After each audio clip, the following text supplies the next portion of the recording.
Hi, Sophia. Welcome in. Thank you for joining me for today's session. How are you doing? I'm doing alright, just kind of been doing my volunteer work at the youth center.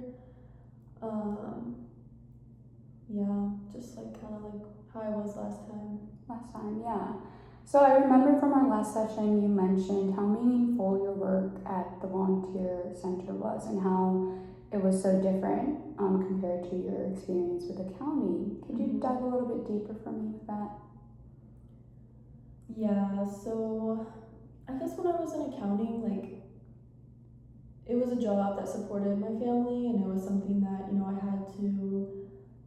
it was a responsibility that I had and it was just something that was good.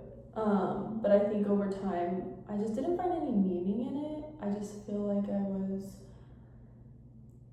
I don't know, calculating numbers all day and just not getting real connection with people, which I think is now that I'm thinking about it, it's something that I really crave as a person.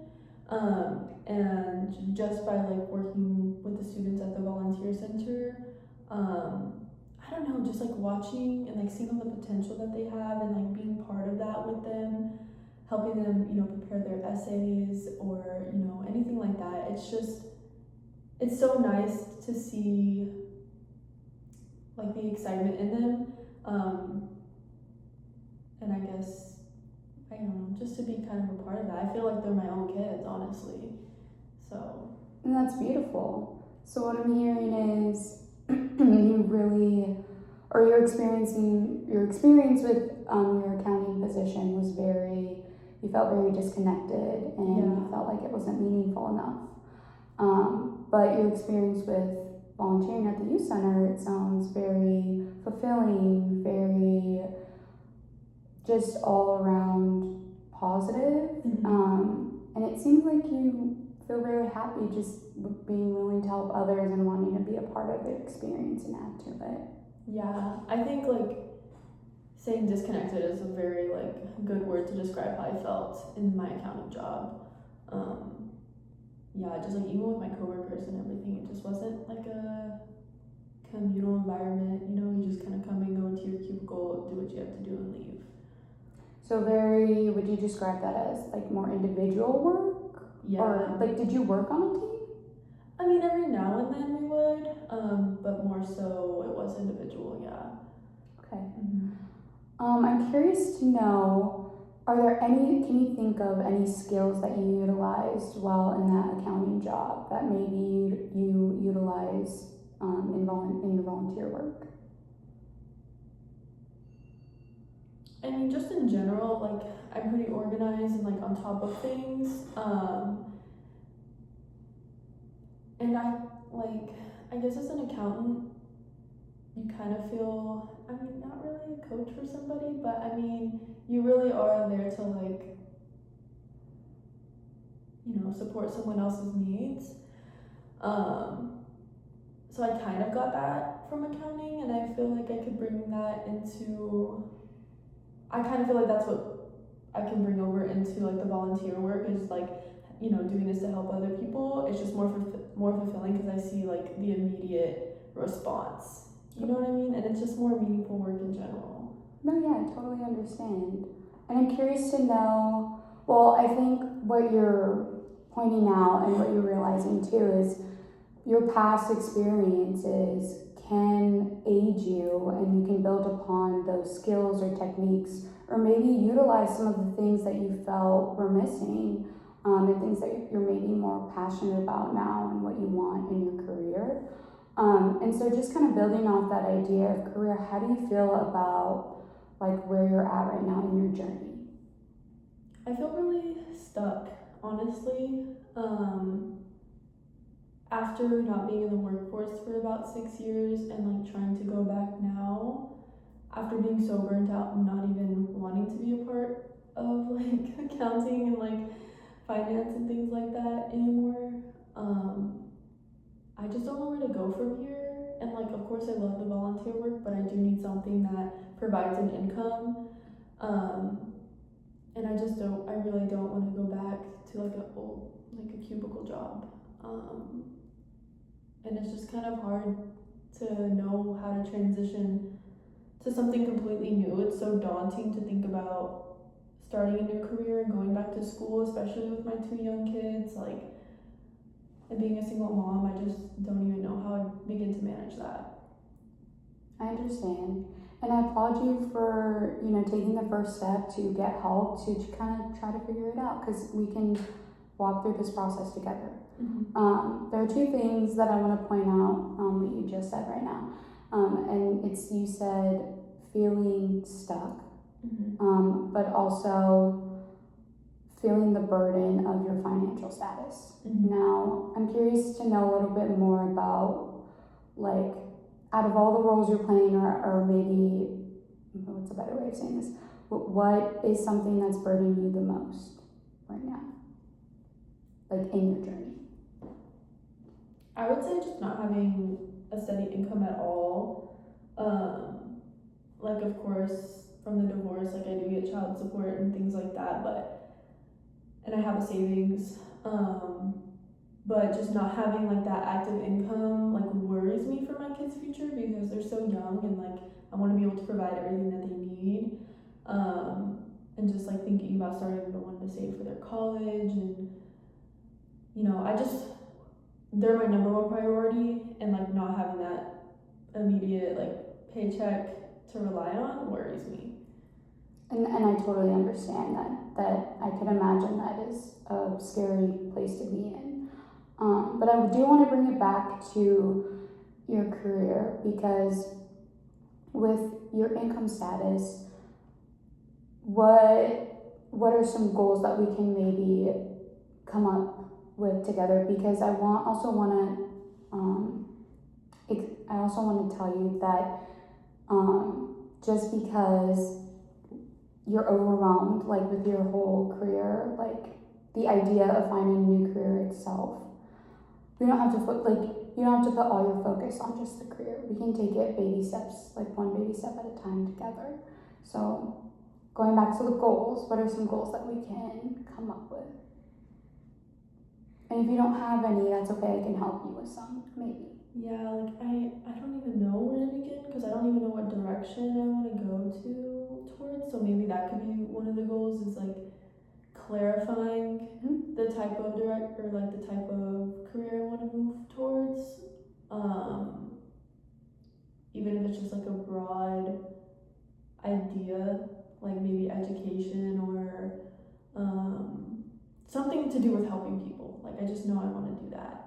And that's great. That's a great start. Yeah, you mentioned, again, going back to, like, when you were describing to me your experience helping the youth, it seems that is a big passion of yours, and it seems that you are a very giving person, and it makes you happy to help others. So yeah, that's great. Yeah, and maybe just an idea to throw out there too, maybe talking to people in those job positions, or hearing their first-hand experience too, to really get a better idea for yourself if that is a career or job that you could or may want to pursue in the future. Yeah, and I know I do have some friends that are, like, teachers. I do have a friend that's a social worker, so maybe just, like, asking their advice or talking to them more, like, to get insight on that. Yeah, I mean, it's never gonna hurt you just to ask and be curious about it. Yeah, because you never know what could come from it. Yeah, that's definitely, like, a direction I want to lean in. Yeah, that'd be great. So moving forward, I do kind of want to talk about your feeling of being stuck. And with that, if you could title, like, I want you to picture your life as a book. And I want you to picture this present moment or your present time within your journey as a chapter in this bigger novel that we're going to call your book. What would you title this chapter of your life if you could? That's hard because I have so many conflicting feelings.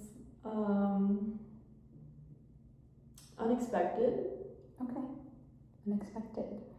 And moving forward, say, if you were would attain all the goals that we set and things go smoothly as planned, what would your next chapter be called?